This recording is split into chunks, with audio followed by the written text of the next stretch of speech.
ಸ್ನೇಹಿತರೆ, SSLC ಪರೀಕ್ಷೆ ಆಗಲಿ ಅಥವಾ ಜೀವನದ ಯಾವುದೇ ಒಂದು ಪರೀಕ್ಷೆ ಆಗಲಿ ಇಲ್ಲ ಯಾವುದೇ ಕೆಲಸಗಳಾಗಲಿ, ನಾವು 100ಕ್ಕೆ 100 ಶ್ರಮ ಹಾಕಿ ಶ್ರದ್ಧೆಯಿಂದ ಆ ಕೆಲಸ ಅಥವಾ ಓದನ್ನು ಮಾಡಿದ್ವಿ, ಅದರ ಫಲಿತಾಂಶ ಖಂಡಿತವಾಗ್ಲೂ 100ಕ್ಕೆ 100 ಬಂದೇ ಬರುತ್ತೆ ಅನ್ನೋದಕ್ಕೆ ಇದೊಂದು ಒಳ್ಳೆಯ ನಿದರ್ಶನ.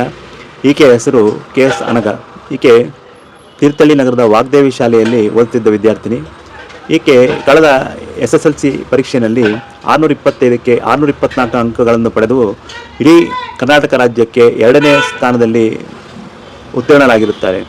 ಆದರೆ ಈಕೆಗೆ ಎಲ್ಲ ಸಬ್ಜೆಕ್ಟಿನಲ್ಲೂ 100ಕ್ಕೆ 100% ಮಾರ್ಕ್ಸ್ ಬಂದಿದ್ದು, ಸಮಾಜ ವಿಜ್ಞಾನದಲ್ಲಿ ಮಾತ್ರ 90 ಮಾರ್ಕ್ಸ್ ಬಂದಿತ್ತು ಅಂತ ಒಂದು ಅಸಮಾಧಾನ, ಎಲ್ಲೋ ಇನ್ನೊಂದು ಮಾರ್ಕ್ಸ್ ಬರಬೇಕಿತ್ತು, ನನಗೆ ಅಷ್ಟು ಚೆನ್ನಾಗಿ ಬರೆದಿದ್ದೆ, ನಾನು ಯಾಕೆ ಬಂದಿಲ್ಲ ಅನ್ನೋದೊಂದು ಇದರಲ್ಲಿ ಆಕೆ ತನ್ನ ಆ ಪತ್ರಿಕೆಯನ್ನು ಮೌಲ್ಯಮಾಪನಕ್ಕೆ ಹಾಕಿದಾಗ ಅಲ್ಲೂ ಸಹ ಆಕೆಗೆ ಸಮಾಜ ವಿಜ್ಞಾನದಲ್ಲಿ 100ಕ್ಕೆ 100 ಅಂಕ ಬಂದು ಈಗ 625ಕ್ಕೆ 625 ಆಗಿ ಇಡೀ ರಾಜ್ಯಕ್ಕೆ ಉತ್ತಮ ರ್ಯಾಂಕ್ ಪಡೆದು ಉತ್ತೀರ್ಣರಾಗಿರುತ್ತಾರೆ.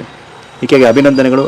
ಹಾಗೂ ನಾವು ಯಾವುದೇ ಎಫರ್ಟ್ ಹಾಕಿದ್ರೂ ಅದಕ್ಕೆ ತಕ್ಕ ಪ್ರತಿಫಲ ಸಿಗುತ್ತೆ ಅನ್ನೋಕ್ಕೆ ಇದೊಂದು ಒಳ್ಳೆಯ ಉತ್ತಮ ನಿರ್ದೇಶನ ಅಂತ ಹೇಳ್ತಾ ಈ ವಿಡಿಯೋನ ಸಾಧ್ಯವಾದಷ್ಟು ಶೇರ್ ಮಾಡಿ ಹಾಗೂ ನನ್ನ ಚಾನಲ್ ಸಬ್ಸ್ಕ್ರೈಬ್ ಮಾಡಿ. ಧನ್ಯವಾದಗಳು.